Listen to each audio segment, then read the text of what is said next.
2 truffatori in trasferta sono stati colti con le mani nel sacco dalla polizia e arrestati a Cividale del Friuli, dove avevano appena effettuato un furto ai danni di un'anziana di 87 anni, prima raggirata con la tecnica del finto carabiniere e del familiare coinvolto in un incidente. Tutto è iniziato quando gli agenti della squadra mobile nel pomeriggio intercettano una vettura sospetta e decidono di seguirla fino a Cividale, dove si ferma vicino ad un'abitazione. Era la seconda parte del piano, prelevare cioè quanto messo da parte dalla vittima dopo la telefonata di un finto maresciallo dei carabinieri che la informava di un grave incidente in cui sua figlia aveva investito una 14enne ridotta in fin di vita.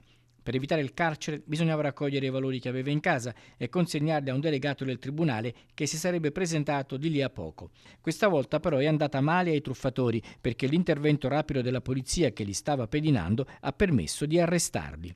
L'uomo è entrato in casa della signora, ne è uscito con uno zaino rosso in spalla, pronto a scappare con il complice che lo attendeva fuori in auto. Ma la fuga è durata pochissimo. Appena bloccati, gli agenti hanno perquisito la vettura, trovando all'interno lo zaino con decine di gioielli in oro avvolti in rotoli di stoffa.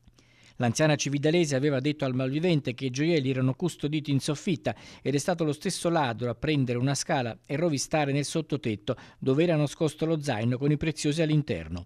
Il bottino stimato, tutto recuperato e restituito, è di 20.000 euro. Dopo l'arresto, i 2 italiani provenienti da fuori regione di 32 e 33 anni hanno riferito di essere arrivati da Segrate, dove alloggiavano in un hotel. Nella loro stanza la squadra mobile di Milano ha trovato altri gioielli ritenuti provento di truffe e furti. Per questo motivo sono stati anche denunciati per ricettazione. Ora si trovano nel carcere di via Spalato. Il giudice Rossella Miele, nell'udienza di convalida, si è riservata la decisione sulle misure cautelari.